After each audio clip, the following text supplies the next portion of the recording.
minutes or Right. something like that. Right, You know what I'm exactly. saying? Like just done. You know, today on CNN. Did I tell you about this new ice cream Lemonheads, right. called Lemonheads? Like, oh. In other news, Trump is, you know what I'm saying? Taking Like, all the fun out of ice cream. what? Word. I am not about that life, man. That's terrible. It's funny. I agree. What else is going on? Real quick. One All more. right. One more. Okay. Well, this one here. This is Missouri just making a fool of itself again. Uh-oh. There's this Missouri representative, Mike Moon, from Ash Grove, Missouri, which I'd never heard of. But he has introduced a bill that would mandate law enforcement actively try to prevent women from having an abortion. Damn. He would try and change he would try and reinterpret the law to basically say, you're entitled to life, liberty, and the pursuit of happiness. He would try and say that life begins at conception. So I guess his hope is that maybe this will be brought up by the Supreme Court and they'll define life as beginning at conception. But that, it seems like every year somebody tries to do something like this and it gets shot down. But here's this guy saying cops should be out there trying to prevent women from getting into Planned Parenthood, I guess. Right. Cops should stop women from getting. Oh my Jesus! What's happening? Can you imagine? What's happening? That would be a bad. That sounds like a really bad turn of events. I'm just Yeah, saying. I mean, that sounds really bad. That's a terrible situation. Can you imagine? And like, how do you even like? Because there's so many people get Planned Parenthood twisted. There's so many other reasons why women go to Planned Parenthood. Yeah. So you're just gonna stop everybody? And what you gonna do? Pregnancy tests at the door? Like, how do you know if I'm here for a checkup or birth control or checking about an you're STD? just gonna infringe on my privacy? Yeah. This crazy. Real talk. That could be. You could be walking in for any reason. Anything. You don't want to. You don't want to be spreading no coronavirus around here now. Majority of women who go to Planned Parenthood are not going there just to abort. Yeah. Right. That's like messed up. That's like my primary care people. That ain't savory. Yeah. Stupid. That is truly not savory. That's unfortunate, man. Well, Tom, thank you so much for calling in with that it's good to talk to information. You know what I'm saying? We miss you, buddy. We'll we miss see you. you. Yeah, I miss Feel you too. better. We will see you Yeah, thank tomorrow. you. All right, brother. Yes, absolutely. Thank you for calling in. All right. Take care. Have a good one. Yes. You too, brother. All right. All Bye-bye. right. There we go. So that's some crazy stuff. What the? This is when I want to scream out expletives. I know. It's so weird. It's so crazy because, like, I feel like we're going so far left in life, like a lot of You mean progression. like maybe so far right? No. Well, I was going to say, you at mean- one hand, okay. there's so much progress. My bad. So much acceptance and change. And then on the other side, you got people who's trying to just go way back. Because people are scared of change. I mean, You this got to is remember that. People are not cool with fully embracing the idea of a changed world. So once something changes on the left side, they got to back. tack something over on the right side. We got to roll it back. We got to, and I'm not saying on a political sense. I'm just in talking about general. the balance of life, it seems like. It's like, Right. all right, if we do something changed here, something else got to change over here. And then it's always like a tug of war. Yeah. There we go. It's just a consistent tug of war, which is so damn frustrating. But anyway, Right. let's go on to some lighter stuff. I know we got some entertainment news stuff going on. Oh, breaking news, everybody. Kill the music real quick. Breaking news. Justin Bieber has shaved off his mustache, everybody. Thank We can God. all breathe now. Thank He you, does Lord. not look like a coked up 70s porn star anymore. Thank you, Jesus. We can breathe now. Anyway, you can turn the music back on. Look, y'all. We're done with that now. I don't know if you saw him. Anybody listening saw his late night performance, but my God, that boy looked like a bum. And the performance wasn't bad. I actually really liked the song. Whatever this new single he's gonna come out with sounds really good. Actually, the dancing was nice, but that boy looked like they found him and was like, "Come in here real quick. Come in here. We need you to hit just to take the stage." Had on a flat. Hey, you got time? You got time over real here? quick? We need Come you, here. You want to make it? fill in a slot. Hey, you want a sandwich? You want a fish sandwich? Come here. I couldn't believe how that boy looked. Come here real quick. Come here. Okay. Just shoved him out on the stage They and threw him a mic and said, "Sing, boy. Sing something. Sing something." I was like, look at this hobo. Make everybody forget that you look like a coked up Right. hobo. So glad he got rid of that. That I was just saying, mustache he was looked weird. Yeah, he looked like crystal Creep. meth has been treating him very well. Yes. in a bad way. A crystal meth creep. Yes, he looked. I'm a creep. Crystal meth weirdo. I like Biebs though. I can't act like I don't like Biebs. I do like him. I don't know. He's this with me. He's up and down. He's up and down. Yeah, He's up and down for me. Well, some days it's like, okay, you're doing something cool. Right. And then the next minute it's like, why the mustache? Right. And then yummy, why? Why yummy? Why yummy? Stupid, but people are eating it up. And I'm telling you, what he performed on the show sounded like a way better song. I was like, this should have been the single, but you know, the labels also, he's still on a major. They have a lot of say. Yes. And they're going to go with what they think. You know, the kids are singing it. The kids are singing it. You won't forget it. Well, it's sad because then you see all these videos of these girls that are literally prepubescent children grinding to this song, and you're like, I don't need to see. If I saw my child, 12, 13 years old, grinding the air to this song, she and I would be sitting down and be like, what going on here? Bad visual. Like, what the hell going on here? What you trying to say? What you trying to do here, girl? Like, what? I'd have a huge problem with it. I feel you. I'm not a fan of it. I hear you. But he's got some other tracks that are good. I'm not going to sit here and say that his other tracks aren't good. We're going to hear this album, I think. I think it's out or maybe coming out soon, but I'm excited to get into the album. Yeah. I usually feel like the album be having the good songs. Sometimes they just throw out whatever the commercial hit's going to be. Right. All right, let's just put that out there for radio. Then the meat and potatoes be on the album. Right. I bet you he's going to be singing some songs on there. Okay. Yeah. And that's what he sounds like. That's what he sounds like. You know what I mean? But anyway, what else is... Aside from that breaking news story, what else is going on, man? Okay, so... Real quick, we'll do one, and then we got to go into a quick break. Real quick break. All right, so in Atlanta on Valentine's Day. Candy Burris, reality star, songwriter. She has a restaurant called Old Lady Gang. Why was there a shooting in her restaurant on Valentine's Day? Yeah, I heard about this, but I never got into never got any detail about it. Yeah. What, who, what, when, and why? We don't know. Everything's being investigated, but she put out an official statement apologizing that it took place. 3 people were shot and injured. Was she linked to that shooting? No, not at all. So it was just a random she probably shooting wasn't at a even restaurant. there. Yeah, Okay. But she did put out a statement acknowledging that it did happen, apologizing that she tries to create a safe and fun, just a vibe, right? An environment for people to come out to eat, but that people cannot respect boundaries, and that they shouldn't have even been in the establishment with their guns in the first place. In the first damn And place. so she has said that they're cooperating with investigations. They haven't put any names out there or anything yet because it's still, it just happened. Right. So as things unfold, I'm sure we'll find out. But I just can't. I'm just thinking about, we went out for Valentine's Day. I'm just imagining. Yeah. Being eating. Yeah. In a nice, sexy environment. And next thing you know. Just going off. And people getting shot. No, it's not cool. It's not cool. Get your hand out my pocket. Right.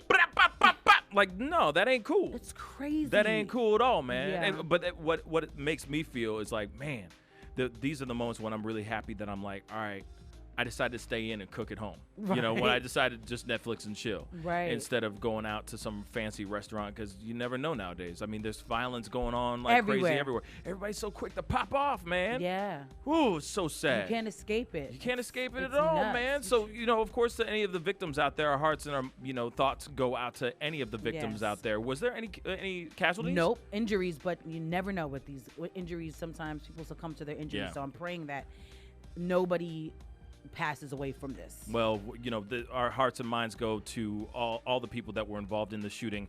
And, of course, hopefully the shooter found some peace. Yeah. And hopefully he puts down his peace. Right. Or her peace. You never know. You never know who started popping off. But anyway, we got to go to a very, very quick commercial break. We'll be right back. This is the Pascal Show. Bye. Paid non-attorney spokesperson paid for by the Sentinel Group. Hey! Welcome back, man. Today is a beautiful and dope day, so it's time for Things I Find Dope.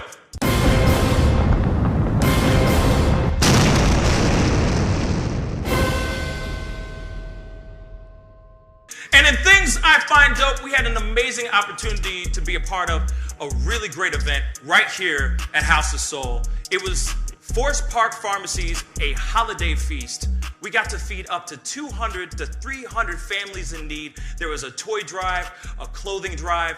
Man, I'm just gonna let the video speak for itself. Take a look.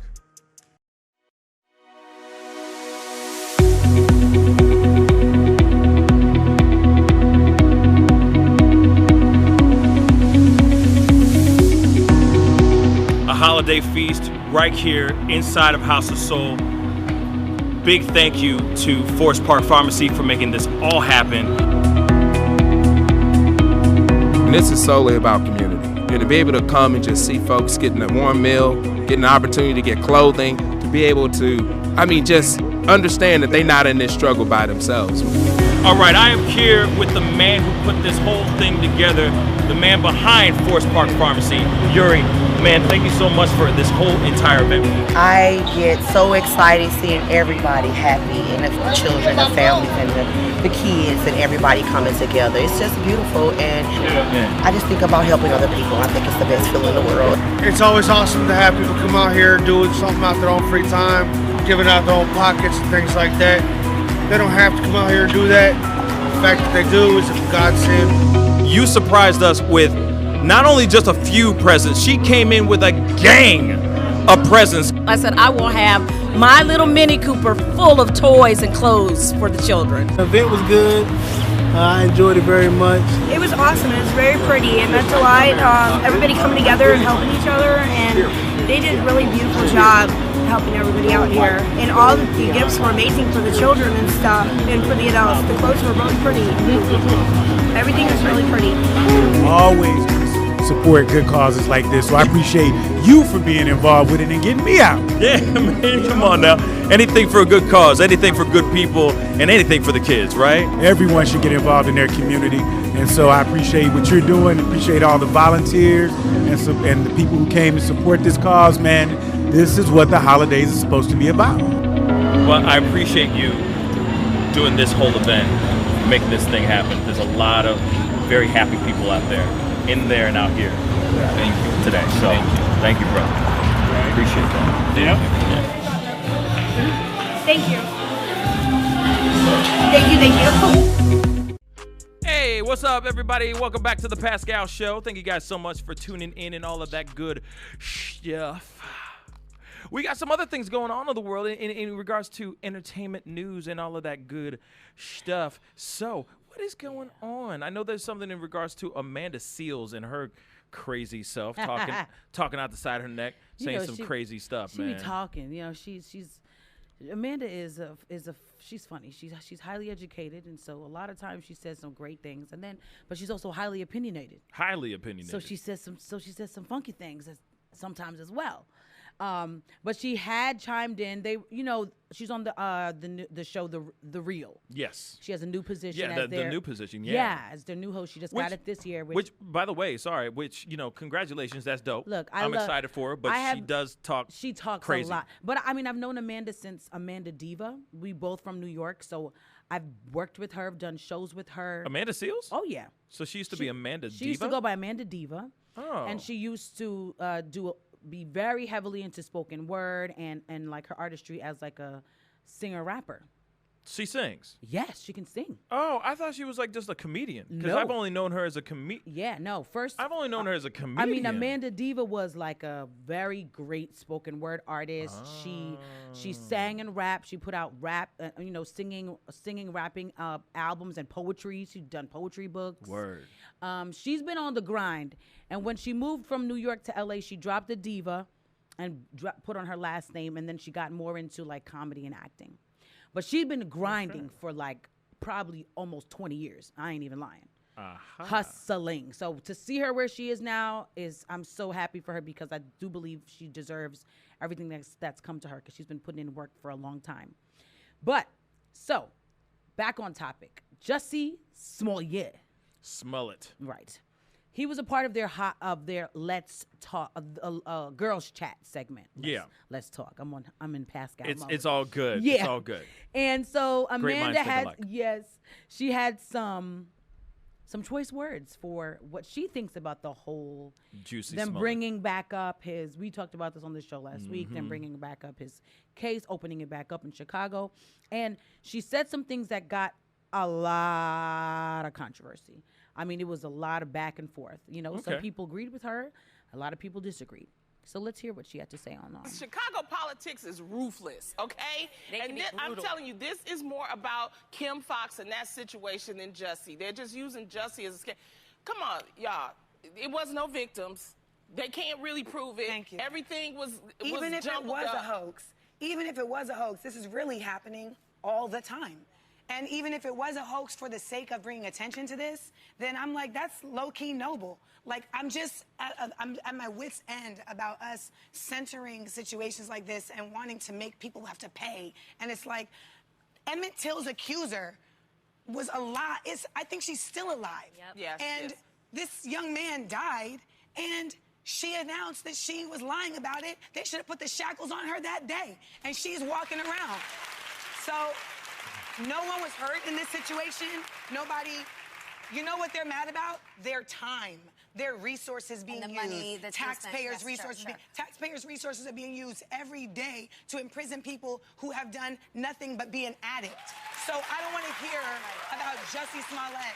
Okay, but So what I do do you want feel to ask about people that feel that, well, what if a hate crime really happens to me, and now because of what Jussie Smollett did, now they don't believe me? If this one instance is what makes them not believe you, baby, that's a lie that they're telling ourselves. We have lived in a nation where they don't believe hate crimes every day. Every single day. Sure. But I just want to ask. I just want to ask because Jussie is it is huge nationwide news because he is famous. So if it was a hoax, what do you think is the correct punishment? And do you think he should be? They got punished? murderers on probation, Gina. Sure. But I'm asking about Jussie Smollett. I'm asking about that because you said it was low-key noble. I just want to understand. It literally should be like, he should be applauded. Damn. Oh. They got smacks on the wrist for all these people, and they can't give a smack on the wrist to Jussie Smollett, because they're saying that it's a whole big thing. I don't believe it. Sure. And we look at black men who are constantly getting the book thrown at them all the time. All the time. All the time. Okay. So yeah, naturally the people had a lot to say about this segment. Because it's pretty loaded. Yeah, it's really loaded.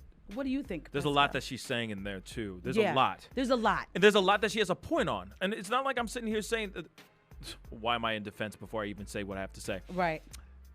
Basically, what I'm trying to say is this. She definitely has a point on some things. Calling him low-key noble is trash. Yeah, that she was needs bad. to go somewhere with that trash. That's just what I personally think on I that. agree with you. That is trash.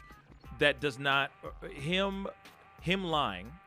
Let's just say he lied. Okay, I think he lied. Okay, so I know this is allegedly a lie or allegedly a hoax. Okay, let's just say that he did it. All right, no matter what, yeah, I think it's true that there are people who are getting slaps on the wrist and are still roaming free right now. But at the same time, I feel like he did something bigger than just lying. He lied and used a particular platform to lie on. And I think in a way that doesn't justify anything.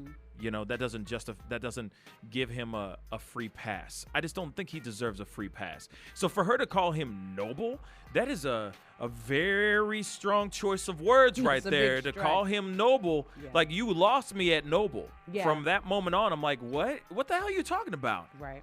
Where's the nobility in a lie? In this lie? Yeah. Yeah. What? I agree with you. I agree with you wholeheartedly. I think she could have, everything else that she said to me rang true. That part, kind of like you said, it makes you lose people out the gate because you're going to say, even if it was a hoax. So you're saying, even if he did lie and you knew that, you're going to call it noble when we know he didn't do this hoax to bring awareness. Yeah. This wasn't some awareness hoax. Yeah. It was a hoax for greed for himself. Yeah. And he got caught. Where's the nobility? Yeah, and he got caught. Yeah, he got caught. So Have mercy. On that side of things, I think it was no nobility in it. However, I do think he should walk away from this with a fine and community service. And that's it. If this man goes to jail, it's ridiculous when the lady who came out and spoke and said she lied on Emmett Till, she's alive and she's still in her house. And I see her point That's on that crazy. piece. I see her point on that piece. And somebody, 110%. and this is victimless. So yeah. So I think he should be punished. A major fine because he got money and community service. Yeah. But if he goes to prison, this system is really out to get us. Honestly, if he goes to prison over this, Pascal, a victimless crime, Pascal, jail time is too much. I think you were trying to say Pascal and Smollett at the same time. Don't associate Don't me with this guy. No, I'm just playing. But okay. So here it is. I see your point, and I see her point. I see what she's saying. Absolutely, 110%. Yes, the woman that came out with the truth about Emmett Till, the whole nine. Yeah, absolutely. You and they didn't do anything about it. That's absolutely mind-blowing. Yeah. That she got away, still to this day is still getting away with that kind of situation. Absolutely. I totally get that. But at the same time, I still do think he's getting everything he deserves. I mean, that's just me. But at the same time, I know that it will most likely, if he's got good lawyers, which he probably most likely 110% does, he better. He's going to get fined. He's probably going to do some community service, and he will not have a career. Ever. And I hope he keeps it that way with him having no career, because there's no reason for him to be, Tom Cruise, Jussie Smollett in Mission Impossible 17. No. He should never have a career after this. He won't. If anything. There's no coming back from this. If anything he could walk away from this situation with is not a career. Please do not let this man have a career. All right. Let him walk. Let him have the fines and all that good stuff. But I'm telling you, man, if this man still has a career and people are buying his movies and buying tickets to go see him in movies and TV shows and all that stuff, man, I'm going to be one angry dude, because that is trash. Yeah, I can't see. I honestly feel I'm the gay Tupac. Right. Then he starts going, there was a homophobic, this is all bigotry and racism and homophobic and and I was attacked and I got a noose around my neck. All those things. Relax. Like, come on, man. It's embarrassing. Fine. Get yourself fined. Yeah. Get yourself community service. And go away. But then disappear. Go away. Disappear. He has punished Be himself. gone. For real, he has really punished himself with this. He shot himself in the face with this one. Yeah. Because, I mean, you see, they took him out the finale. They were going to try to put him in the finale. No, yeah. He has ruined himself. Because he doesn't represent us. He does not represent the black community. No, he don't. Or the gay community. No, he don't. At all. He ain't no activist. And if he does, if somebody's still trying to be like, oh, no, but he got, no, then something's wrong with y'all. Right. I agree. Sorry. I wholeheartedly agree with that. That's stupid and it's trash. And Amanda Seales, you had very strong points in that conversation, but calling him low-key noble is low-key stupid. Yes, it's low-key trash. Low-key trash. Sorry. Anyway, we got to go into a quick commercial break. Let us know what you think. Comment down below. We'll be right back with our interview with Casey Nolan, KSDK's reporter. Sorry, I don't know what's coming out of my mouth. KSDK's reporter, Casey Nolan, who just came back from Haiti. So we got a great conversation with him coming up next. We'll be right back. Bye. Package start at $39. Really anything that you can, like, I just want you to see it for yourself as well. I'm gonna pull this up now. Actually, we might as well just do this segment. It's called What the Hell Did I Just Watch? So hide your kids, hide your wife, and hide your husband because they raping everybody out here. What the hell? It's going to be a no for me, dog. Hey, what the hell did I just watch? Yes. Now, with What the Hell Did I Just Watch today, in this segment, we cover everything that is movies, TV shows, and even viral videos. All right? So in this particular one, and you could turn the music down just a tad bit, because this one is kind of ridiculous. I'm gonna send this to you, Lucas, because I really don't know what's going on with the world. I really don't. So TikTok, the famous social media platform in which you can put up 1-minute videos of yourself doing all the trending challenges, like dance challenges, all that kind of stuff, right? Well, There's a new one that's been out for a couple weeks now called the Cereal Challenge. Now, this challenge is where you take your loved one and they are your bowl. So you pour cereal of any kind, milk of any kind, into their mouths, and then you eat out of their mouth. Oh, God. I saw this. I'm dead. I did see this. Serious. I didn't know it was a challenge. I thought it was one, and I saw it with an animal. It is the stupidest thing I've ever seen. I've seen this too. Yeah, I don't even want to rewatch it. It's so stupid. But it's so disturbing to me. It's so disturbing because, especially the compilation that I just sent you. You just play a little bit of it. Just play a little bit of it for everybody else. Just so they can hear it. Just so they can hear it real quick. Have you seen any of these videos? I saw one with a dog, and I was. Excuse me? I was done. Are you serious? A dog? Yeah, the guy put it in his mouth. And put it in his own mouth, and the dog was eating out of it? Yeah. Oh, my dear God. I was like, ugh. But I didn't know it was a part of a challenge. Man. I just thought it was that one guy. Nah, bruh. See, that I didn't know this was a thing. So we got a little bit of some video. There's like a compilation video that I found that was just the most ridiculous thing in the world. But on some real stuff, you got it? You got it, Lucas? Yeah, he got it. Go ahead and play some of it. I'm not sure what sound's gonna do for everybody, but it's gross. So you'll hear some. It sounds gross. Gurgling and people sounding like they're about to die. So. And I love how they have this like happy music in the background, like, yeah, eating cereal out of a person's mouth. Yeah, like what the heck is wrong with you? It is the grossest thing I've ever. It sounds like, oh. It sounds. She's like, oh. You can stop. Back to the Pascal Show. Welcome back. Welcome back. Welcome back. I know what you did there. Nice choice, Lucas. Good nice job. choice. Well, we are here with KSDK's reporter.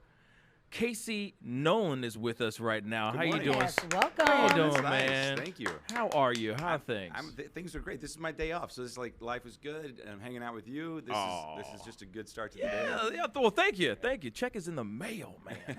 Yeah, I need to use that one time. Today's good because I'm here with you. That's a great thing. So tell me, man. I mean, I know you just got back from Haiti. I've been watching your stuff on Instagram and Facebook and everything. Yeah. And I just have to ask you, like, how was Haiti? What was Haiti like? Yeah, it's kind of it might be a little odd that the local news sends a crew down to Haiti for a story, but that's exactly what we did. And I guess in this case, in full transparency, a crew means me. Yeah, right. I shot the video as well, which may or may not be the best, but for the final product.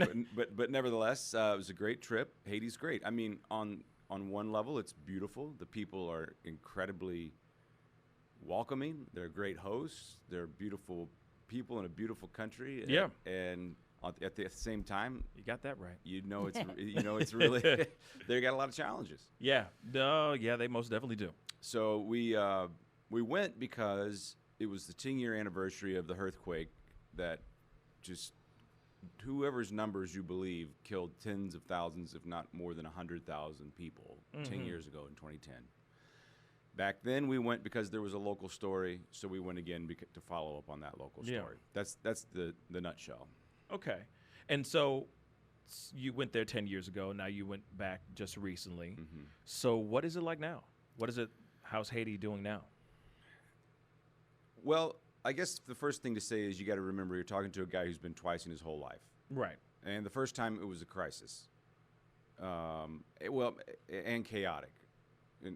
And I was going not so much to where the destruction from the earthquake was, but to where hundreds of victims were coming with just, a very chaotic scene. And so that's my lens that I'm seeing this through. So on one hand, it's gotten better. Definitely the chaos is quieted down. There's some sense of normalcy to the daily routine.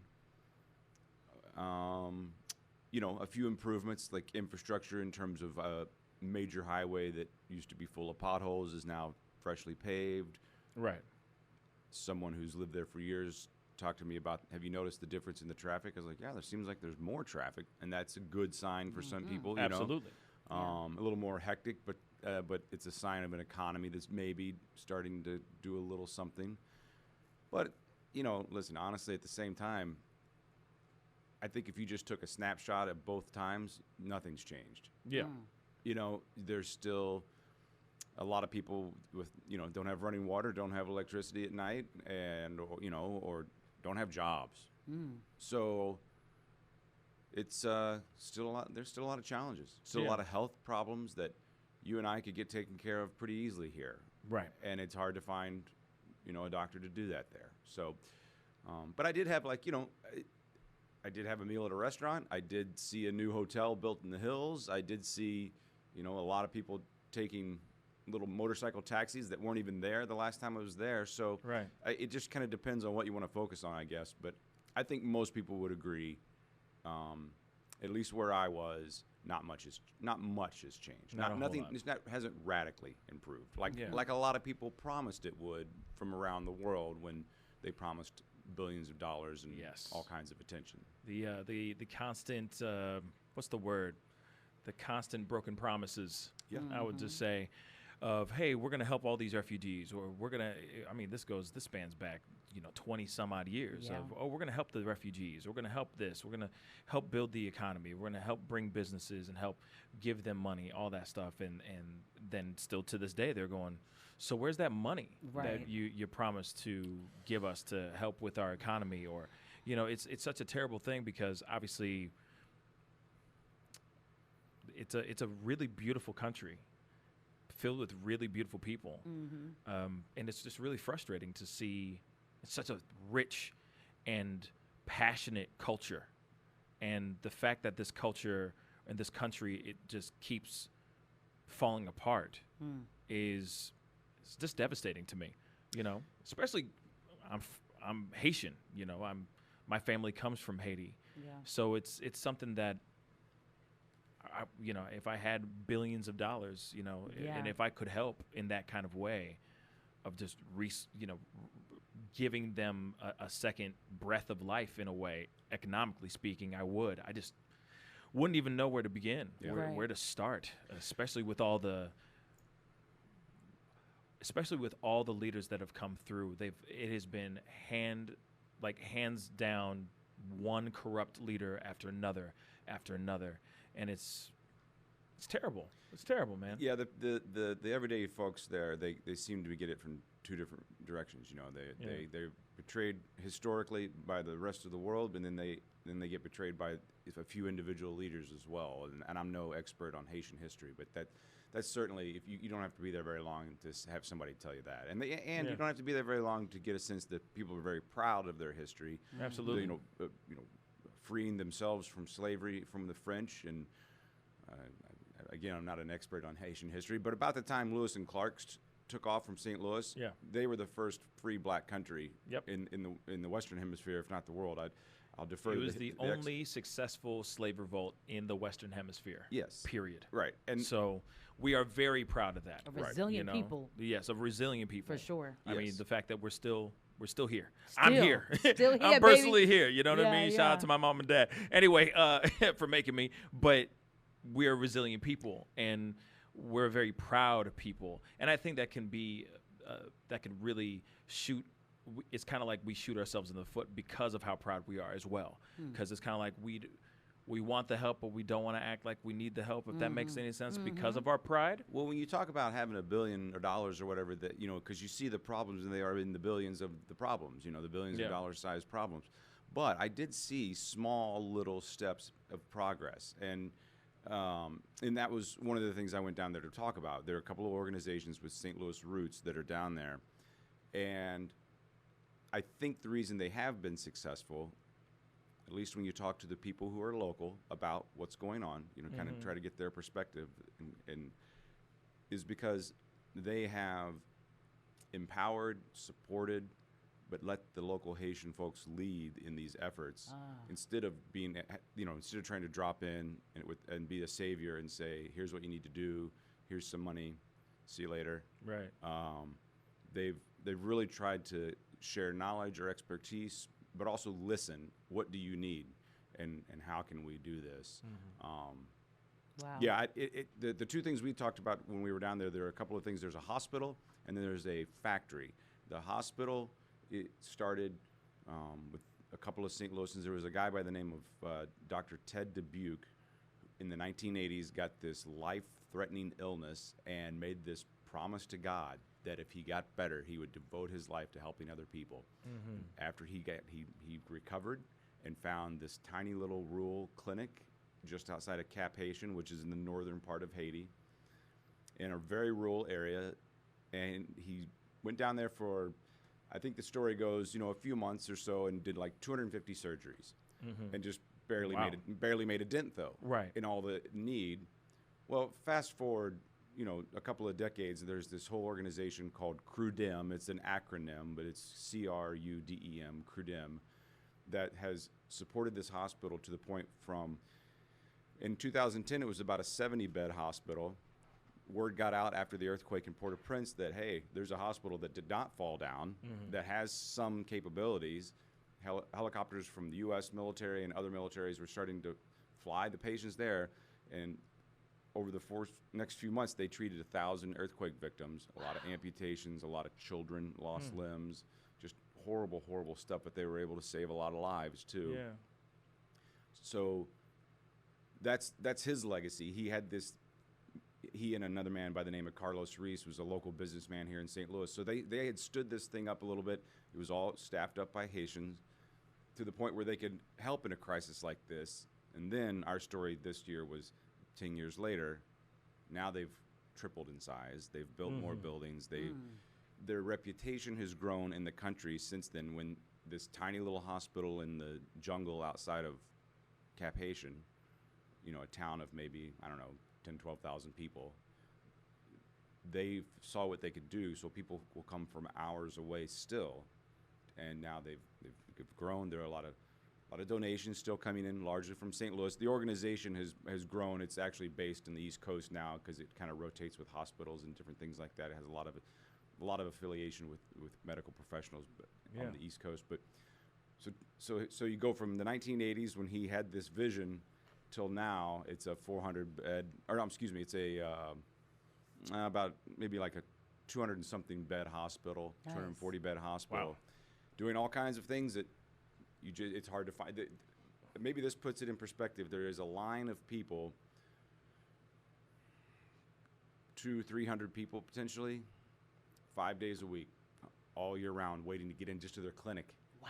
A couple hundred people just sitting out waiting. Wow. That's unbelievable. Yeah. That's crazy. Wow. What I'll tell you, I don't. I'm the worst radio guest ever because I won't stop talking. But no. That's a great radio guest. Okay, good. Come Well, I'll just tell you, you're talking about the people of Haiti. This is right. Stop me when I'm going too long, but that line reminds me. They're out there waiting. Hospitals it's just different. They don't have a cafeteria per se in the hospital. If you're a patient, you don't get fed by the hospital.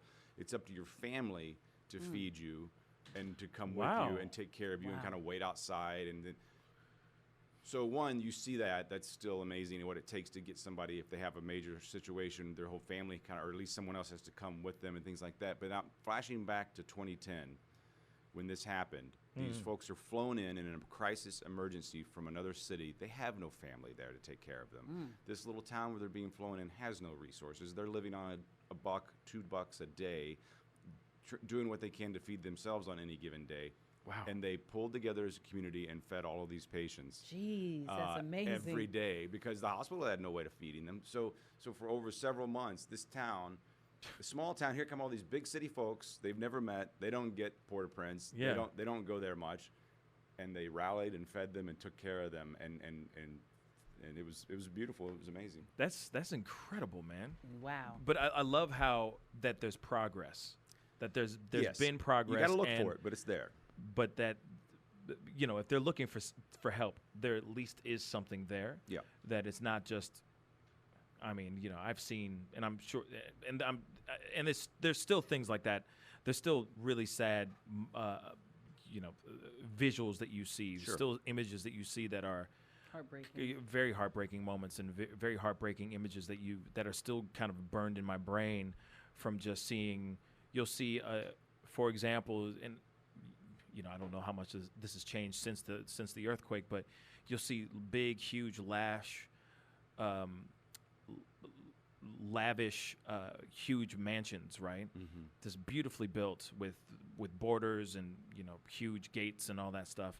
And up against that gate will be a shack, basically just made with tin and whatever that family could put together, and it will be a family of 8 living in this one-room shack that's leaning up against the actual mansion of this place, or you'll see the very well-off driving in beautiful cars, beautiful SUVs, but these SUVs are driving through sewage.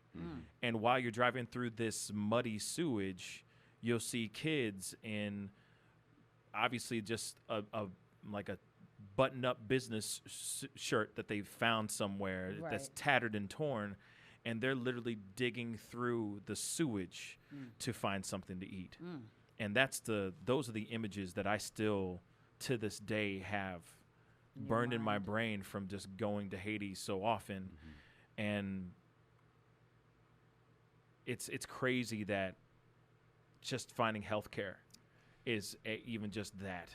Human basic needs to just be well is a scarcity, and that there is a line that long just to get healed, just to get the things that every human deserves. You know what I mean? Right. Ooh, anyway, we got to go into a quick commercial break. We're here with Casey Nolan. We're talking about Haiti. We'll be right back. Bye. I'm a firefighter. A teacher. I'm a farmer. I'm a barber. A waitress. A mom. We're all part of your community. Every day we move in and out of each other's busy lives. It's easy to take for granted all the little moments that make up our everyday. Some are good, others not so much. But that's life. It's when you experience a moment of uncertainty, something or someone's behavior that doesn't seem quite right. These are the moments to take a pause. Because if something doesn't feel right, it's probably not. It's not about paranoia or being afraid. It's about standing up and protecting our communities. One detail at a time. Because a lot of little details can become a pattern. We trust our instincts. Just like you should. Because only you know what's not supposed to be in your everyday. So protect your everyday. If you see something suspicious, say something to local authorities. Serving the metropolitan area, WGNU St. Louis. The NLS Braille and Audio Reading Download, or BARD web-based service, and BARD mobile app give patrons the freedom to read their way, listen to their stories. BARD is this beautiful web-based program for searching for books and for the ability to download them. Now, this next step with BARD Mobile has just been a tremendous innovation. It's a great way to have a book with you without carrying a book. Wherever I go, BARD Mobile, the library services is with me. When you discover you have an impairment, it can change your life. So take a little time to find the resources that are going to help you restore what you've lost. For more information about the National Library Service for the Blind and Physically Handicapped Library of Congress, visit loc.gov/thatallmayread or call 1-888-NLS-READ. You know, honey, I think I deserve some kind of reward. Here, have a pickle. Thanks. After all, I did find us the perfect house. Have another pickle. Thank you. But remember, then I found out how much our house was going to cost. Yeah, but then I found us the perfect mortgage. Got any more of these? Sure, help yourself. But then I found out our perfect house had radon. The stuff you can't see, smell, or taste. And it's radioactive. And it's the second leading cause of lung cancer. Some dream house. Yeah. I need 2 pickles. True. But then I found a phone number to call, 1-800-SOS-RADON, where you can get all the information you need to test and fix a home with a radon problem. You did. Yeah, and then I found out we were going to have a baby. So, you know, your study, it'd be a perfect room for my mother. Right. Now I need a phone number to fix a home with a mother-in-law problem. Hey. I'm in a pickle. Did you say baby? Do we have any ice cream? Protect your family from radon. Make your home safer. Call 1-800-SOS-RADON. 1-800-SOS-RADON. Imagine being denied an apartment because of your religion, or your race, or because you have children, or a disability. It's so wrong. Yes, but who has the power to stop this? You do. Each of us has the power. The law is on your side. It's illegal for landlords to discriminate because of race, color, religion, sex, national origin, disability, or familial status. If you suspect that you have experienced housing discrimination, file a complaint with HUD immediately so we can investigate it. Fair housing is your right. Use it. To learn more, visit hud.gov/fairhousing. That's hud.gov/fairhousing. Or call 1-800-669-9777. 1-800-669-9777. A public service message from HUD in partnership with the National Fair Housing Alliance. What's up, y'all? You're on WGNU 920 AM and 106.9 FM. Real talk for real St. Louis. Yes, welcome back to the Pascal Show. Thank you all for tuning in. And if this is your first time checking out our show, please go click that like button on our Facebook feed. That's facebook.com/The Pascal Show. And of course, we do have a YouTube channel. Go crush that subscribe button. YouTube.com/The Pascal Show. Anyway, we are here with anchor news reporter from Channel 5, KSDK News, Casey Nolan. He just got back in from Haiti just a few days ago, and I'm just picking his brain about this because, you know, it's my native land. It is my home, you know, Haiti. Anyway, so I gotta ask you. Now, you went out there. It was obviously an eye-opening experience for you. It was, of course, you got to see the beautiful people and the beautiful country that is Haiti. Sure. But I got to ask you, what was it that got you out there in the first place? How did you pitch this to your news station? So, you know, if you allow me to be corny for just a second. Go ahead, cornball it up. That's me all day. Come on. So 5 on your site has a mission statement that says we're going to stand up for St. Louis, and that can mean a lot of different things in a lot of different situations. But in this particular case, it says here are some people who are doing some work that is saving lives, and nobody really knows about it. Not that many people do, anyway. I talked about the hospital story before, and then there's this other story of the factory that's making this peanut butter, essentially, kind of like you might see if you're going to run a marathon or something. Yeah. You squeeze out of a packet to eat, but this is for children who are malnourished and might not survive if they didn't have this. They've had so much success that they're actually exporting it to UNICEF and other things to help pay for this factory they've built in the last 10 years. Yeah. And then donations from St. Louisans allows them to give it away. So 5 on your site said, I went to my boss and said to them, it's been 10 years. A lot's changed, as we discussed. A lot hasn't also, but a lot in these organizations that we covered 10 years ago has changed, and I think it's worth an update. Right. And frankly, it was just that simple in terms of my pitch.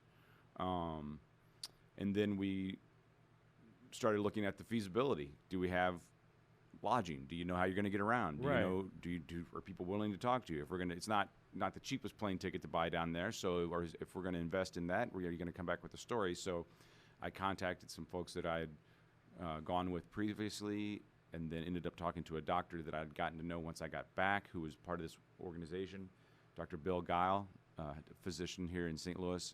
Couldn't have done it without him because he really kind of held my hand through just the logistics of getting around. And it's not like you can just drop in and rent a car and open up an app and get a hotel room. Right. Get an Uber real quick. Yeah. So, he was able to, connect me with the right people to be able to kind of get around and do the work. So, nice. So the pitch was really just, there's more to this story. The pitch was, this was, I don't know if you guys remember it, but I'm sure you do. Yeah. When this earthquake happened 10 years ago, it was huge news. Yeah, it was huge news. And I think most of us, myself included, forgot about it in the last 10 years. And so the story was, if we're going to stick to that mission statement of what people are doing here and showing some change people are affecting, we got to follow through. Yeah. There's more to the story. And you know, I know that we got a little bit of a clip, right? Yeah, we got a little bit of a clip from your experience in Haiti, and so here it is.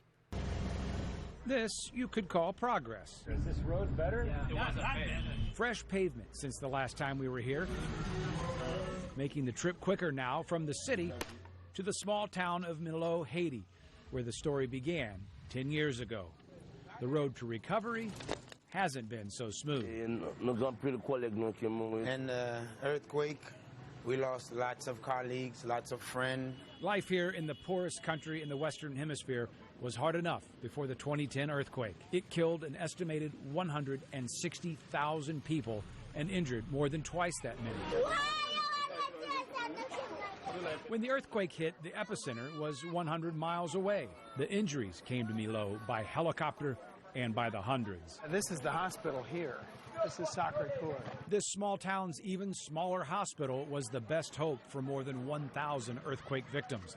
Volunteers from St. Louis and across the United States turned a tiny 70-bed facility into a life-saving tent city as the patients kept coming. It's been almost 3 weeks since the earthquake, and now the hospital is starting to take on patients not only from Port-au-Prince. Today, the landing zone is gone, and in this small town, the chaos from the earthquake is gone too. But this is a country still very much in crisis. Women are dying in childbearing. Children are dying of malnutrition. Dr. Harold Prevel is the hospital's CEO. Name the disease. You have it in Haiti. Ask what has been done, what is in progress. Nobody would give you an answer that could satisfy any decent human being. If we weren't here, people simply died. St. Louis physician Dr. Bill Guile was one of the roughly 1,000 volunteers who cared for people after the earthquake. 10 years later, he's the vice chairman of CRUDIM, the St. Louis-born nonprofit that supports the hospital. Do you worry people have forgotten about Haiti? People have forgotten about Haiti, without an earthquake or a hurricane. But judging by how the hospital has grown, CRUDIM has not forgotten. Doctor, when you look at this hospital and think about the last 10 years, what comes to mind? Miracles. Since the earthquake, the hospital's Haitian staff can now help people in ways it never could. Life-saving care for premature babies, high-tech tests, complex lab work, and Haitian and volunteer surgeons now work in brand-new operating rooms. The hospital has more than tripled in capacity and continues to grow in reputation. Haitians still come from hours away to see a doctor at Sacré-Cœur Hospital.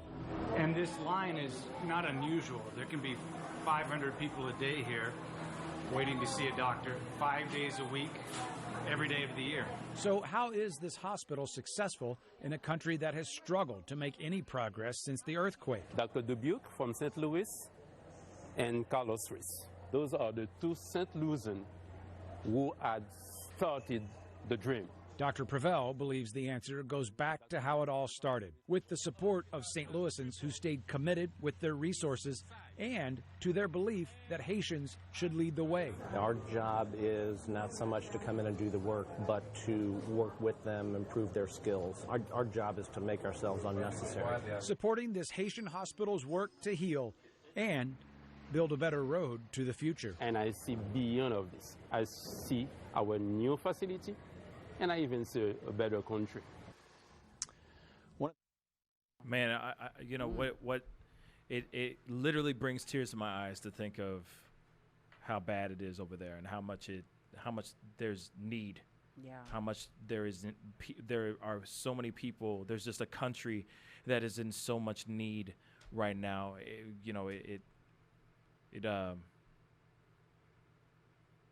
don't know how to say it. It just definitely strikes a chord in me because there's just so many people that need help. But I'm encouraged out there. I'm encouraged when I hear Dr. Prevel's voice again because I'm reminded about him. This is the guy that could come to the States and have a good job, and he could be a successful doctor here, and probably make a lot more money. Yeah. In fact, not probably, definitely, but he chooses to stay there. and use his expertise to lead that hospital. And you heard him say there at the end, I didn't do a good job of diving into this aspect of it, but they've expanded the hospital they've got.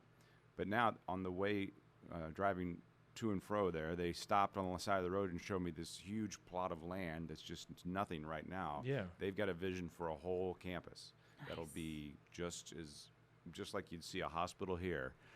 And he believes that'll happen. He's the dream. You know, he talked about the St. Louisans who were the dreamers. They started the dream.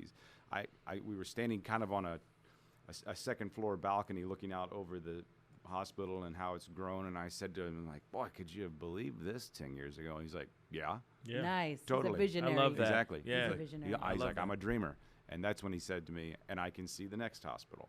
Nice. And I can see a better country. Yeah. Wow. Now I understand that when you were out there, you were all by yourself. Yeah. So you shot everything yourself. Yeah, that's my thing. Oh, that's your thing. That's my thing most of the time. Yeah, I was behind the scenes for a long time, so I have a little bit of technical knowledge, I guess. Right. And then when they allowed me to put this mug in front of the camera, they said, "Well, how do you feel about shooting video too?" I was like, "Fine, let's do it." Let's do it, yeah.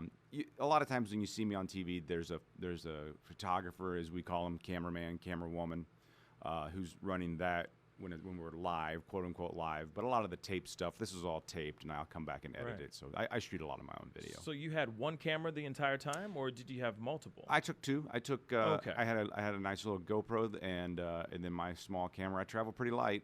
Wait, you say a small camera. What did you shoot on? It's a small Sony, about the size of, smaller than a shoebox. So like an A7. I wish. Now we're talking tech. I like it. No, I'm a huge tech nerd. That's a good camera. I'm a camera nerd. So no, I don't have the DSL. Like A6300. No, I'm still in the video world. It's a gosh, you're like gonna a camcorder. You're gonna put me on the spot. It's like a PMW 6X70 Wow. or something. Yeah. Wow. Tapes. No, it's a okay. SD card. I was about to say, SD whoa. card. No. We going Throwback. tapes? No, Wow. no. We throwing out those DV tapes, man. No, but because I was so when you did so when you have, because obviously we didn't get to show the actual video on the show. So we're only listening Hearing to the audio. But I watched some of the video and I noticed that like you had a wide shot of you sitting across from one of the people that works at the hospital, and then there was a tight on them. I'm just running two cameras right there. So you had a GoPro set up for the second shot. For the wide. Yeah. So that's how you did it. Nice. The magic. I was wondering how you. Wow. So those GoPros Smoke are and mirrors. They're those good. GoPros are They're good, huh? great. They're great. Wow. And they're so small. And Small. so smooth and steady. It's great. Nice. I love it. Yeah. Wow. Okay. Because I've always been curious about it. And I hate to go take a left turn on this, but I am quite curious about what you do in general. Yeah. Of course, what you did was amazing, covering Haiti. That segment that you did was really a really beautiful piece, and I hope everybody gets the chance to see it, and hopefully it'll be okay if we take some of these clips and put them up on our page, because I want people to know. Yeah, I want people to know the story and know that that's literally Haiti is literally. Like from Miami to Port-au-Prince, Haiti is like taking a plane from St. Louis to Chicago. It's that short of a trip. It's So just close. like bang, you're right there. Yeah. It's like you're hopping over a pond and that's it, you know? And I think that if there's any people out there that are wanting to do something and give back or help change the world, definitely Haiti is one of the countries that could really use a lot more help and a lot more funds, of course. So if you ever get the chance to go, they'll teach you some stuff too. You'll come back a different person. Yeah. You'll learn some. There's some great music. There's some great games. There's some great food. The food, man. Yum. I get it. This whole weekend I was just eating nothing but Haitian food. But it's good. Some plantains. You get any plantains? Oh, of course, man. Come on now. best. All day, every single time Rice and I get beans. there. Yeah. Banan pesé, the whole nine. Nice. So you definitely, you guys have got to go and check that out. But of course, on a left turn in regards to your career, I mean, you said you were behind the camera a lot at first, and then you started putting that mug on camera. Yeah. So how did you get that? Like, how did you turn to them and go, hey, I could tell stories. I could go and report on some stuff. Just let me go to Sweden real quick and talk about chocolates. Yeah. How did that work? You know what I mean? Because trust me, if you did that, I would be like, where can I come with you? Yeah, right. Just right. you can pay me in chocolate. I'm good. Right. You know what I mean? Oh, I don't know. That's a long story, and I don't know if you have the counseling the patience to hear it. You like tell me, but what? No, I'm just no. It was well. I'm from Missouri. I grew up in a small town south of here, and went to Mizzou. Just kind of didn't really know what I was doing. And long story short, when I left Mizzou, I was working for the TV station there that's associated with the journalism school. Yeah. And I learned a lot from them. And found myself in Alabama working as a camera guy. Did that for a few years, moved around the country a little bit, and just kind of had a little itch that I wanted to scratch. I wanted to write a little bit, and I was fortunate to get the opportunity to do it here. And I don't know why they let me do it.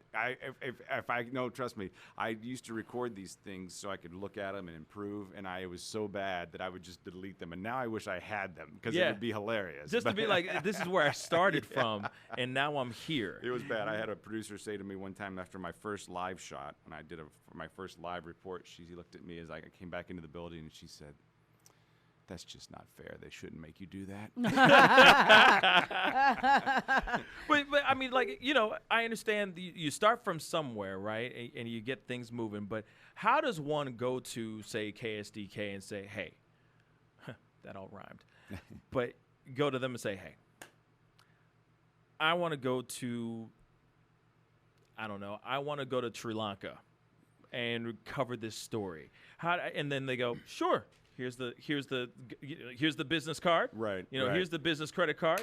Go get yourself some first class tickets out to, you know, Sri Lanka. Yeah, there are no like, first class tickets in news No. anymore. I can tell you that. First things first. It's not first class. But you know what I mean? Like, how does it how didn't does start that work? out quite like that. I mean, I got in.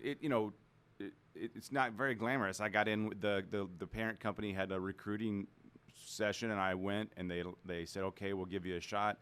And so I started out. I mean, I did some pretty not so hard-hitting stories for a few years. My friends ribbed me because one day the talk of the town was a hawk that like flew into a car downtown, and they were like, "Really, you're reporting on a hawk that died in downtown?" I'm like, "It's baby steps." You gotta go somewhere. Yeah. So I did a lot of that. You gotta start somewhere. Yeah, and just picking up whatever they needed me to do. And so I'd been there a few years in 2010 when this happened, and then And then, frankly, I think the fact that I was by myself was the way I was able to go. Not so much, of course, there are many reasons why they might, with the technology changing and the ability to do things by oneself, blah, blah, blah. There are a lot of, but in this particular story, there were very few seats on planes to get down there that first time. The commercial flights had stopped. There were some very generous people out at Spirit of St. Louis Airport whose names I don't even know, donated their private jets. And so on the flight down there, I went with these volunteers. You don't want to take a seat from somebody. So they said, no, it's worth it to tell the story. There's the seat that flops down over the commode in the back of the plane. And I sat on that to get down there. And, so you don't want to take two people and take up two seats. That's a doctor that could be going, Right. So that's how I got down there the first time. And so there, it's a lot of, just good fortune, I guess, on my part to be able to be in the right place at the right time. Nice. That's very exciting. That is. I wonder how, I don't mean to get on a personal level, but I wonder what your personal life is like, given the fact that you're always chasing a story. Yeah. Where do you find time for your own life, your own personal stuff? If you mind me asking, I'm just curious. Let's see. I'm 44 and never married, so maybe I haven't. Because I was gonna say I don't see a tan line on your finger. No, we believe it or not, I have a regularly scheduled work week. Right. Well, that's good. Yeah, and we all do. So right, that's very good. It's good to know. Good to know you got a job coming. Right. But you work. It is a business that requires some different hours. That's for sure. Yeah.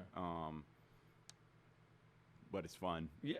It didn't feel like I was down there. I worked pretty much sun up to sundown while I was down there. It never once did I look at the clock in a way to say, when is this day going to be over? But that's such a fascinating thing. I mean, Great.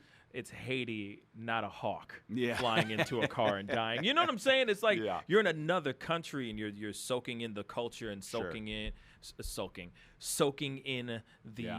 just the ambiance of everything. I mean, even so, even if it's work, it doesn't feel like work because you're learning as you're consuming as you're shooting. Yeah. You know. On those stories that don't seem like that, I just have to remind myself, while I might have done an infinite number of stories on a house fire, right? It might seem like just any other job to me. That is the most important, if not the worst day of somebody's life. True. So you got to be present. You got to give it your all on those stories that aren't from the outside looking as exotic and as exciting as something like a trip to Haiti or the Olympics or just different things. That was a name drop. That's me name dropping assignments right there. Yeah, right. No big deal. We can get into it. No big deal. Are you covering the Olympics? No, I'm not going to this one. Okay. But I've been in But you have. I have previously, yeah. Beautiful. That's no big deal. Rennie Knott's headed to Tokyo in August. That's going to be pretty awesome to see. So I don't know if I would want to go. I don't want to go anywhere near there. I'm kind of scared. Scared too. Because now coronavirus. Yeah. I know it's scary. Well, there's always something. When I went to Rio, and it was Zika then, That's true. I went to Sochi for the Winter Olympics, and it was terrorism then. It's always something. It is always something. You're right. Yeah. You're right. There's always something to avoid. You can't live in fear. No, you can't. You No. can't. Well, especially if you're going to cover the Olympics. Damn Olympics. Right. I mean, come on. I'll be like, come on, coronavirus. Get you a mask. Let's go. Go you know get what it. I mean? Come at me. I'll be just masked up. I will masked up, and I will be literally like just marinating in just hand sanitizer. Right. Just a tub of hand sanitizer every night.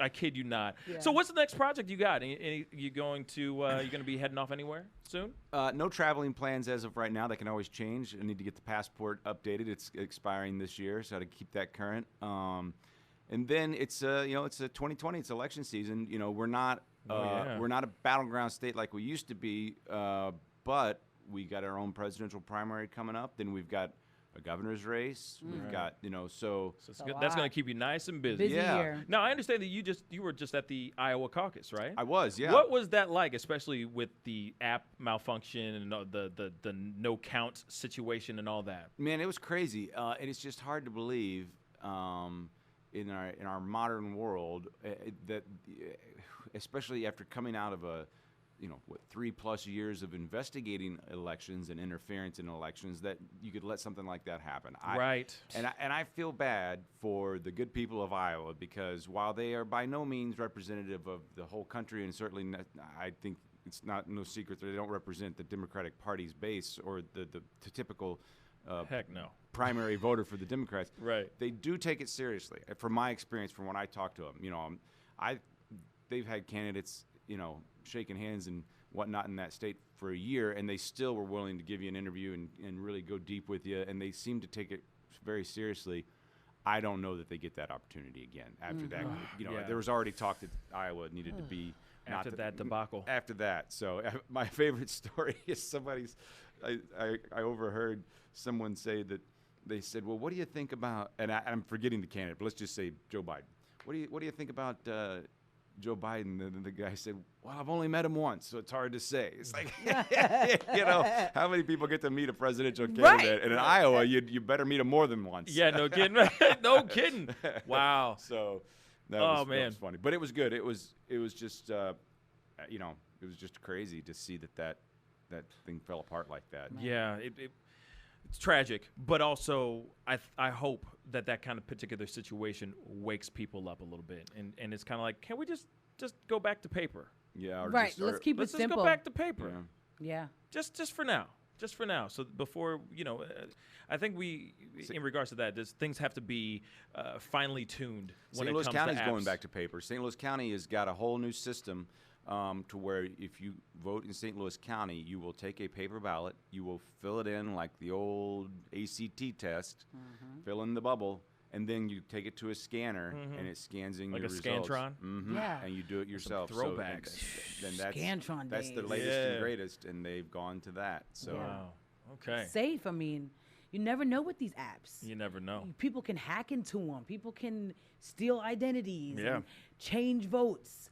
I think it's tricky. Yeah. I think we need to stay away from that as long as we can, like you said, until it's fine-tuned. Fine-tuned. You know what I'm saying? Yeah. It's like when the first iPhone came out, Yeah. there were several different versions of that iPhone coming out before the first iPhone came out. You see what I'm prototypes. saying? Yeah. It's kind of like, all right, when you do this kind of app, it's like this is version 732. Right. You know, just For make us, sure it's one, but it's right. Yes. You know what I mean? For us, we're just thinking it's the first time ever. But no, no. they've been running through that thing and making sure it's been done perfectly. But like, you know, when you were there in regards to the Iowa caucus, was there like a hum going on in the room? Like, did you notice something funky going on? Was there an energy in the room when you were there? The first thing I realized that it was a pretty bad deal was I started out in an actual caucus site. I didn't really see anything out of the ordinary there. To be clear, kind of back to the Haiti thing, you got to think about my lens on this. That was my first caucus, but as far as I could tell, it was working. And as I understand it, the actual caucus scene worked. It was the reporting of the results that went bad. So then from there, I moved over to my assignment was to cover Elizabeth Warren. So I'm at her watch party.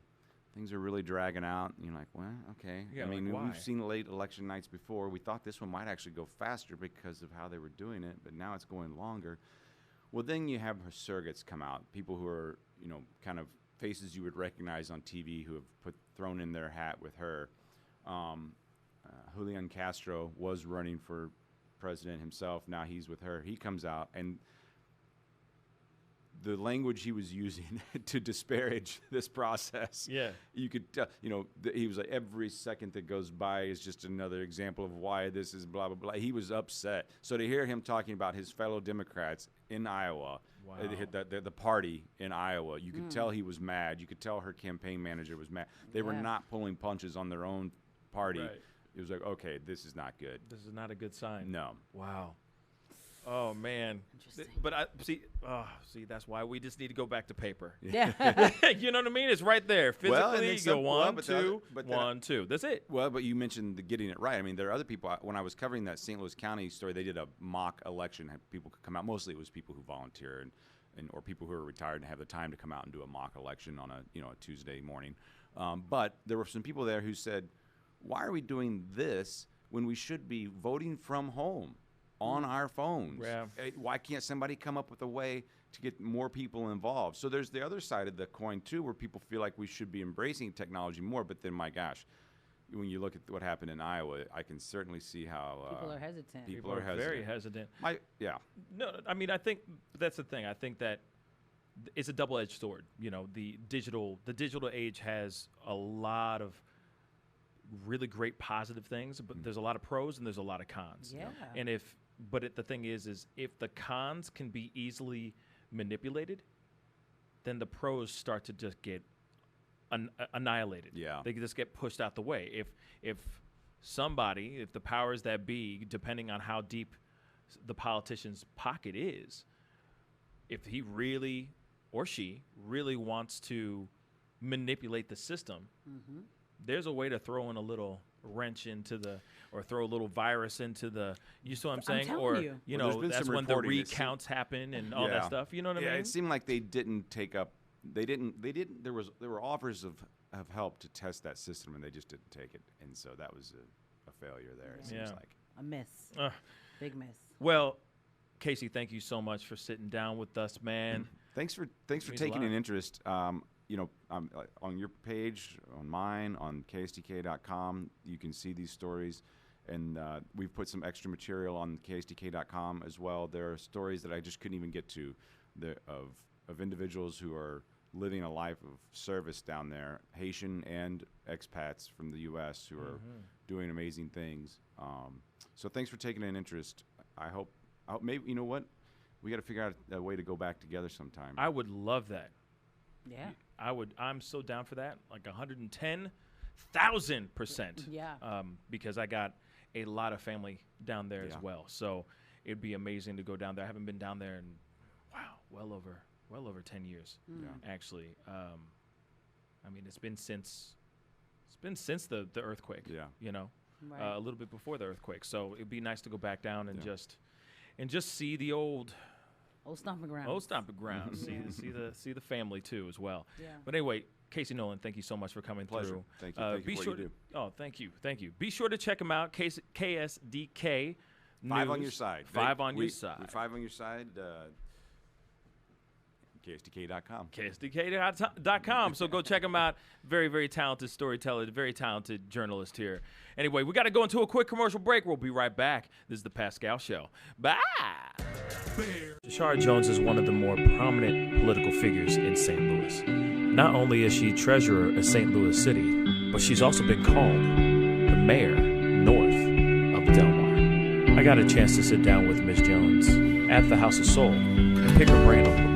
How are you doing? Good. Thank you for so much having for me. being here. I really appreciate it. I'm so excited to be here. Yeah, so how things been? How things going with you? Good. Yeah? Yeah, no complaints. No complaints. It's been a busy day or a busy couple days. I've been seeing you, doing the interview circuit recently. Yeah, it's been busy. Yeah, so what's been going on? Tell me what's been going down. Oh, a lot of stuff's going on. They're trying to privatize our airport. They're trying to put planes in the sky to surveil us without our permission. What else is new? Right. Sounds pretty busy. Yeah. Sounds very, very busy. So I just wanted to ask you, kind of know a little bit more about you as a person growing up and all that. I know that your father was in politics, like you grew up in politics in the first place. But knowing that it's such it's kind of a cutthroat. It's a contact sport. Yeah, it's no joke, right? No holds barred, right? Right. So I was just curious, what made you want to get into politics yourself? Can I tell you a secret? Ooh, I'm always about secrets. Do I need to lean in? Yeah, lean in. Okay. I never wanted to be a politician. What? Okay. Never. What? No. Okay. I am a reluctant leader. I saw my father's rise and fall in politics, and I was like, I don't think this is for me. And so I charted my own path. So I started in finance. After I graduated from college, went and worked in a couple of investment banks. Then I got my master's in health administration, worked for a healthcare system, worked for FQHC, People's Health Centers for several years. Right. And I was content. But there are some things that are inherent in your DNA and your genetic makeup that, lay latent for a long time. And someone asked me to fill an unexpired term as committee woman in 2002. And that sort of lit the fire, and here I am. Wow. I feel like I should have gone into medicine or something like that. Now you make it feel bad. So obviously you got into politics and now you're the treasurer of St. Louis. What is that experience like now? What are you up to now? So this is, I feel like it's my calling now. The treasurer's office is very unique. There are other elected treasurers around the country, and we're like thumbprints. Each one of us has a unique job. Right. But the one thing that we've been trying to do all together is financial empowerment. And the treasurer of San Francisco, Jose Cisneros, and the then treasurer of Chicago, Stephanie Neely, were very influential in helping me start some of the initiatives that I've started in the treasurer's office, like financial empowerment resources and our children's savings program. But the treasurer also is the cash management and investment officer for the city, and we do the final mile of payroll. Oh, wow. Fun stuff. Exciting stuff. Oh, so exciting. Carry the one. Right. Well, so tell me, what is the hardest part about your position now? The hardest part, I would say, is the politics. It's the petty bickering that goes back and forth. It's the, fighting for influence. It's the... You.com. Yes, welcome back to the Pascal Show. Hope you guys are doing well out there. That was a great conversation, by the way. It was. Shout out to Casey Nolan. What a great guy. Yeah. That was really dope. It's nice when you, especially like people who are bringing in stories that actually mean something. Impactful What I stories. mean is covering stories. Not every person that comes into this show and tells stories means something. So I'm not trying to throw any shade on anybody like that. I'm just saying, like, people who go out, these journalists, they're actually going out and actually trying to find stories to cover. Stories that need to be told. That need to be told. Yeah. Exactly. Just it really just makes me feel so good. Yeah. It makes me happy, man. It makes that's me dope. happy. You know, I love. Yeah. Those are the kind of moments where it makes me feel good that this show exists. Yeah. You know. I think so too. Even though it's not like they really need this platform, they already have it. You know But what I mean? still, the more he's the on better. Channel 5 for crying out the loud. The more ears, that is the a better. platform. That is. It is. You know what I mean? That's a peninsula. That's a platform. You know what I'm saying? That's a. You know what I'm saying? That's a lift. Yeah. Not the lift car. I mean, not the car lift service. I'm talking about lift. You know, like I a got you. Elevation. elevation. There you go. Levitation. You know what I mean? That's an elevator. I love that. Anyway. Huge shout out to Casey for being on the show. But we do have to go into some other conversations. Something a little bit more ridiculous. Or, you know what? Actually, you know what? No. It's just as important. No. we're just going to talk about this because this is an interesting conversation because I want to ask everybody their opinion around the room. And, of course, everybody who's listening and watching it, of course, have the right to drop some knowledge and give us their personal opinion about this situation. It's very serious. It's very real, and it's very pressing. It's about Shaka Khan's performance at the NBA All-Star Game. Yes. We got to talk about the Star Spangled Banner performance that she did at the NBA All-Star Weekend. So, yeah. You know what? Actually, this is going to make it a lot easier. Let's just play a tiny bit of the track or of the video. Let's just play a little bit and then we'll stop it for a second, okay? Because I don't think Lucas has heard this. You haven't He heard has it? not. So I have not. And I need him a part of this conversation. Lucas. I do need him a That's why I part kinda of wanna this hear the conversation. whole thing. I want him to hear. I was going to say, You want I to hear want the him whole to hear thing? all of it. It's only 2.5 minutes. It's only 2.5. Okay. It's probably. I can only imagine what it was going to sound like. You must listen to it. If this is a topic on the show, it's got to be something that is outrageous. Okay, you know what? You know what? Play it. Go ahead. Oh, say, can you see by the dawn's early light? What so proudly we had at the twilight's last gleaming, whose broad stripes and bright stars through the perilous fight. Oh, the ramparts we watched were so gallantly streaming, and the rockets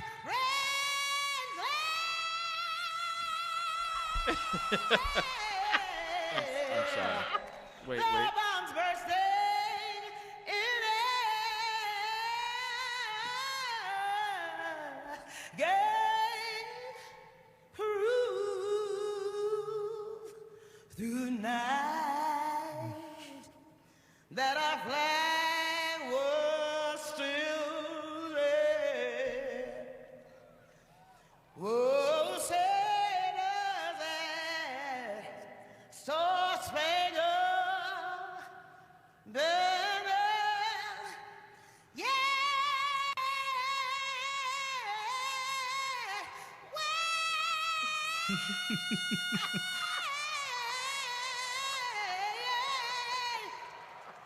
Oh, man.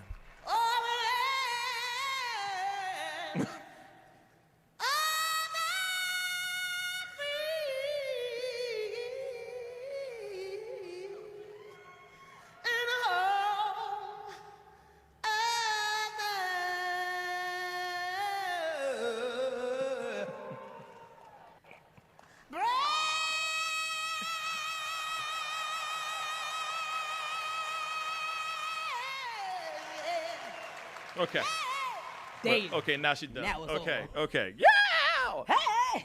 Okay. That was some James Brown right there at the end. That ending. Okay. Now that you've heard it, Shaka Khan performed the national anthem at the NBA All-Star Game last night. And it will never be the same. Nope. I want to hear from everybody on what y'all think. Lucas, you just heard it. Lucas in the booth, what you think, man? I want to know what the breathalyzer results were for her after that. Oh boy! It really did sound like one of those people that are drunk at a bar doing karaoke. Let me just go all out and just show out, even though I probably will screw this up. That's kind of what I thought of as I was hearing this, because some of the lyrics you can't even hear what she's saying because she's just trying to go way too over the top. Shades of Lady Gaga. Not Lady Gaga. Who was Fergie? Fergie. I don't know why I said Lady Gaga. A lot of people are giving Look up it that. Fergie real quick. No, we already played that. We We already did that. We've been there. did. That's how I heard that. Oh, No, I'm just saying, bring it up one more time. you want to hear it again? Yeah, just bring it up for 2 seconds. Just find it. For a comparison's sake. Yes. Back and never yet. Yeah. But Lydia, as a fellow vocalist, Listen. come on, So I have feelings about this. speak on it. Shaka, okay, so what it sounded like to me, she's definitely on a substance of some kind. She was very... You think so? I think she was happily comfortable in this mess. Like, she was so happy. By the way, just so you know, that was just the warm up. The real performance was after that. Did you know that?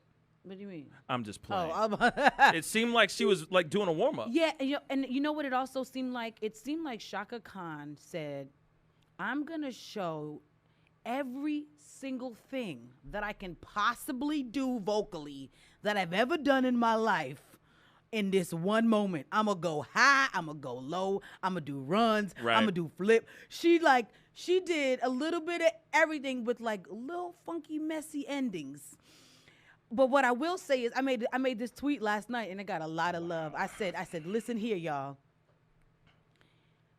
Shaka Khan on her worst day will still sing circles around to the kids of today. Boom.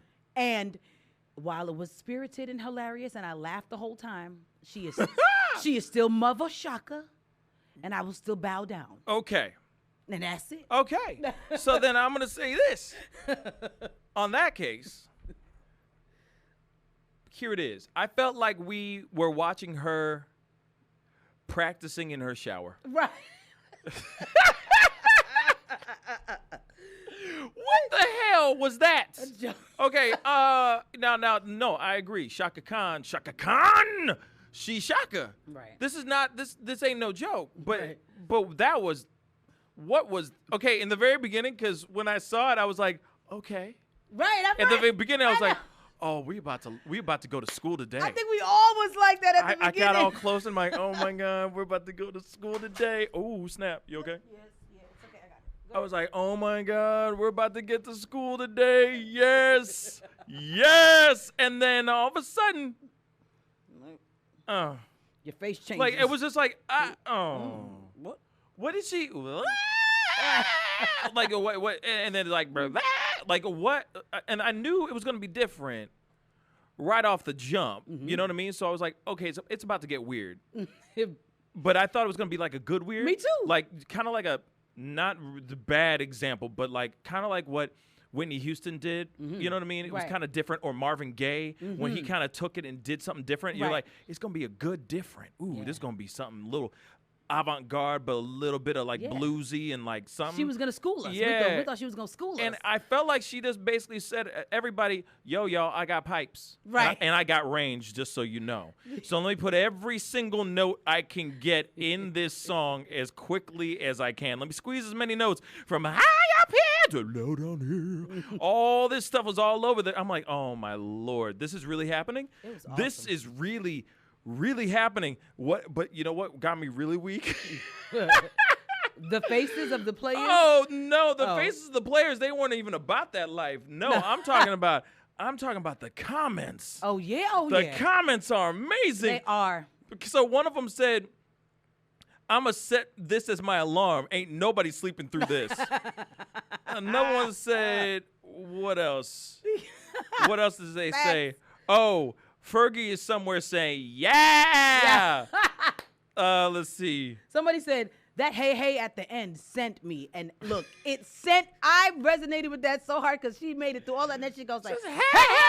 I was like, what? It was like over. it was like James Brown stuff. Then another one. This I got weak. Colin Kaepernick stood up so he could walk out. The internet. Fergie had the worst national anthem performance. Shaka Khan. Hold my microphone. Everyone. Fergie had the worst national anthem performance. Shaka Khan. Hold my beer. Oh my God! All this bad stuff. Here's there are three certain things in life. There are three certain things in life. 1, taxes. 2, death. 3, NBA All-Star National Anthem being a disappointment every year. Oh my Lord! They went in on her. At 2 minutes, at 2 minutes, somebody said, at 2 minutes, this is me crying for McDonald's when I was 4. Right. I was just like, oh my God! And they just keep going in, and oh man, like I don't know what planet she personally was on. I know. This particular day. I wonder what she like. Damn. What she's saying to her team, like what her team said. Like I want to hear the after conversations in her dressing room. Like, what were those conversations like? Ooh, was it like, oh, Mama, you killed it, or were they honest with her? No, I honestly think that everybody in there was going, oh, Mama, you killed that. That's it. Cause she's such an icon. You killed that girl. What do you like? You can't be like Shaka. Watch. You messed up. Nah. How you can't? Nah, She'll be Shaka like, no, Khan. I didn't. It's Shaka Khan. I did it how I wanted to. Shaka Khan. I'm a diva. Shaka Khan. Shaka Khan. Look, baby, when I look at you. Come on now. Come on now. It's Shaka Khan. And that's why I had to say what I had to say. Like, look, the end of the day, while it was hilarious and it was obviously a hot mess, she still gave us vocals. She gave us a lot of She extra didn't even give us vocals. She gave us vocals. She was just like, oh. She gave us range. Like it was just like as many notes as she could in one song. And like I said, I got real excited in the beginning. I was like, oh, she about to turn this thing around. Me too. And then she turned it way around. I was like, no. Way around. Why did you do that to me? Very funny. Damn. I will say it was thoroughly entertaining. Thoroughly bad. Everybody talked about this anthem. Somebody before I even watched, because I watched it after the fact because I wasn't watching the game. Yikes. But the first thing I see on my Facebook is, did Shaka forget the song? And I was like, what? I was like, where's Shaka Khan singing? Yeah. Then next thing you know, I just see Shaka Khan with the facepalm emoji. Then next thing you know, Shaka Khan, the anthem. What was that? Yeah. I mean, I was like, oh, let me get to online because I need to. What did I miss? Like, what in the hell? She took over. What in the hell? I don't even know nothing about the game. What in the hell was that? No, and that's the thing. Like I said, she can sing. Sang. And she sang, but she like oversang. Oh, yeah. All over that piece. All over it. And it was like, what is this all? Why, though? Why did you have to go through all of that? Like, and then, of course, one of the other comments said that the NBA knows exactly what they're doing. They're like, ESPN and the NBA know exactly what they're doing, picking these singers to come out and do terrible renditions of the national anthem because it becomes viral. It's a thing. And people now tune in just to see that person do a crazy idea like the Fergie thing. You know what I'm saying? Like, just play 2 seconds of the Fergie thing.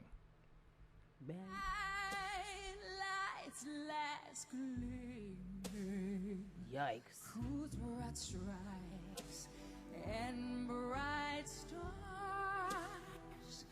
through the perilous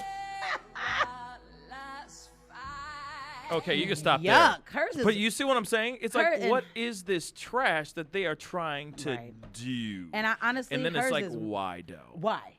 And But Fergie's why, is though? way worse. Oh no, it's like she sounds bad.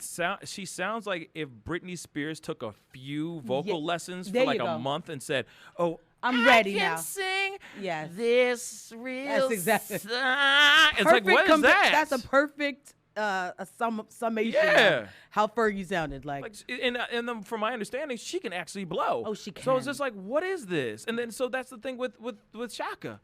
It's like, Shaka Khan, what was that? Shaka Khan. Come on, Shaka Khan. Right.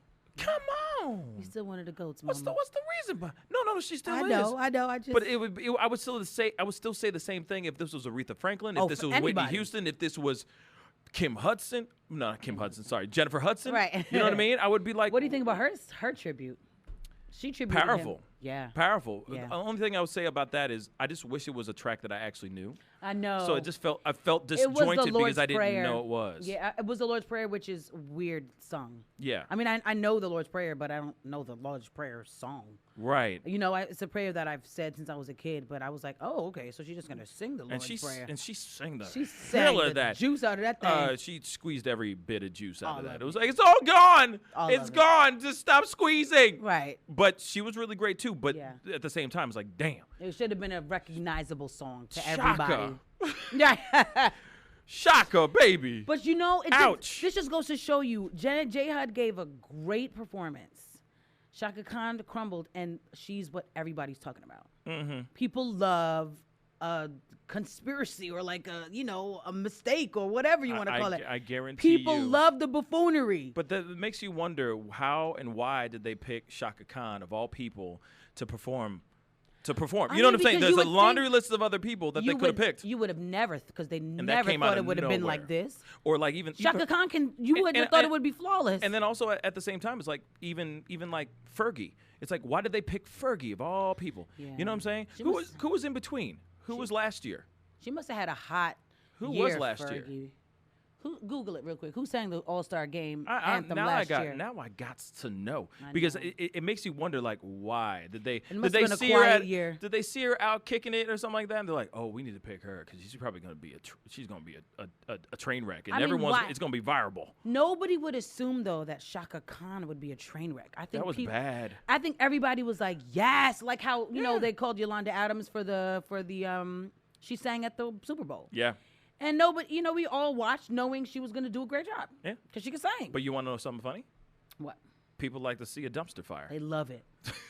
They love it. Everyone eats that up. That's What- why it's viral. Anthony Hamilton did the national anthem. Oh, see, that's why nobody talked about it right. because it was probably really Yeah. good. And it was probably just good. And he just saying like he just got wounded. You know what I'm Yeah. saying? Because that's what he sounds like. It's probably Anthony just, Hamilton. Huh? It was probably just a decent sound. But you know what I'm saying? anthem. But that's the thing. Like it makes you wonder. Like they definitely are conspiring. They got to. They're probably like we definitely. They're not going to go and get Celine Dion. Why? Because everyone's going to go change the channel. Shaka Khan. Except it's for like me. wait, Shaka Khan. Wait, I got to see this. What's Shaka gonna do? Or it's Fergie. Oh wait, I got to see this. Right. You know, Anthony Anthony Hamilton Hamilton. is safe. Everyone's like, man. That was too safe. So they did that. They're smart. They They smart. They took a little break in between. They smart. Yeah. You know what I'm saying? Uh-huh. They did that for a reason because they know Throw people are us going to off, tune in and right. go, "Ooh, Shaka Khan! I haven't heard her sing in a long time. Let's see her sing." Yeah. Okay. Oh. Whoa, what is Oh. that? Oh. But why though? But why though? Why did you go like So she far. went like she was off the planet a little bit, and we're like, yeah, okay, you could swim out a little bit further. And Right. she went all the way out to the deep end and started to drown. Man. Anyway. We gotta go. We gotta go into. It's somebody's birthday today. Oh yeah. Celebrity birthday time. We got Jack Buck on the phone. What up, Jack Buck the Turd? Hey, how's it going? Man, chillin', man. Who we got on the birthdays real quick today? Let's see, we got some big all-stars on here. We got out of Brooklyn, New York, turning 57 years old today. Former high-fly Chicago Bull, also known as Air Jordan. Michael Jordan? Michael Jordan. Why is that Eric? Yeah. Eric is also No, he one? said Air Jordan. Oh, Air. Air Jordan. And I was just looking at you like, no, I'll just wait for you to say. Right. I was like, Eric is his real name? It did sound like he said Eric Jordan. And I'm like, no, he meant Yeah. Eric. MJ is 57. 57. Happy That's birthday. right. Turning 29 years old today out of England. The singer-songwriter had a hit song, The A-Team, and then Thinking Out Loud. Ed Sheeran. Oh, yeah. Mm-hmm. That's right. Nice. Happy birthday, Ed. Aquarius. Yeah, we got New York City Social Lights that had The Simple Life, turning 39 years old today. Wow, Paris Hilton? Yeah, it's Paris Hilton, right? Paris Hilton. She's Yeah. 39. Okay. She's 39? Yeah. Wow. Yep. Old. Let's see here. Out of California, turning 48 years old today, guitarist and singer who co-founded Green Day. Oh. I know his name. I know that guy. 3 names. I'm not going to remember it, but I know it when you say it. Billy Joe Armstrong. I was going to say it's yes. something Joel, something. Go ahead. Okay. Yeah. Turning 29 years old today out of England. She is famed for her role as Ginny Weasley in Harry Potter. Ginny Weasley in Harry Potter. Ginny Weasley. Bonnie Wright. Bonnie Wright, no. Oh, I don't know who that is. Whoops. Oh, okay.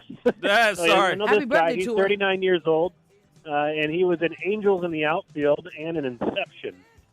Oh. And in Inception? Correct. Ooh. Joseph Gordon-Levitt? That's right. Wow. Good I job, totally Pascal. forgot that he was in Angels in the Outfield. That's crazy. Yep. Yeah, wow. This comedian turns 57 years old today, and his famous catchphrase is "Get her done." Oh. Not know Jeff that. Foxworthy, the cable guy. Yeah, Larry the cable guy. Larry the cable guy. Get her done. Get her done. Get her done. Get her done. This is one of your favorite directors, Pascal. Turning 55 years old today out of California. And he was known for his features including Armageddon, The Rock, and Bad Boys. Michael Bay. Michael Bay. Yeah. Oh my Lord, he's not my favorite director. One of your favorites. I know. Nah. No. He just made one of the best buddy cop movies of all time. Bad Boys. Of all time. Personally. That's right. Turning 49 years old today out of Illinois, this former model who played a role in Wild Things. Her credits also include Starship Troopers and The World Is Not Enough. Oh, wait a second. So not. She was married to Charlie Sheen. Oh, I know Denise her. Richards. Yes, she's from St. Louis? No. Oh, you no, said she's out of, from out Missouri. of Downers Grove, Illinois. Oh, Illinois. Okay, yeah. Nice. Close enough. She's from St. Louis. She's All right. close. Close enough. There we go. And we got the last one for today. Turning 84 years old out of St. Simons, Georgia. This NFL Hall of Fame running back who started for the Cleveland Browns from 1957 to 1965. He was a 9-time Pro Bowl selection and led the NFL in rushing 8 times. Lucas. Jim Brown? Jim Brown. Wow. Good Lucas. job. You got a clap I for just that. met him a couple weeks ago. Oh, you did? Yeah, he was cool. in Miami? In Miami, yeah. Nice. He was pretty cool. That's awesome. Yeah. Happy birthday, Yeah, everybody. so happy birthday, everybody. Yes, happy birthday. Welcome. Congratulations for walking out the velvet curtains and breathing in this thing called life. Anyway, we got to get going. Big thank you to Casey Nolan for coming through. Be sure to check out 5 on Your Side, ksdk.com, ksdknews.com, if I'm correct. Anyway, we got a great show for you guys tomorrow, so be sure to tune in tomorrow at 9 a.m. to 12 p.m. right here on The Pascal Show. Much love to you guys. Be good to yourselves. Be good to one another, and we'll see you guys tomorrow. Peace. Bye. Hey, what's up, y'all? It's your boy Pascal. Thank you guys so much for tuning in. Be sure to check out our Facebook page, facebook.com/The Pascal Show, for all of our upcoming interviews, games, and our huge giveaways of fantastic swag. Check out facebook.com/The Pascal Show, and be sure to tune in weekdays, 9 a.m. to 12 p.m. right here on WGNU. Peace. What's on your wish list for a great place to live? Most people look for excellent schools, safe streets, access to good housing, and well-paying jobs. But what if you could live in a community that would help you protect and even improve your health and the health of your loved ones? Where you could enjoy clean air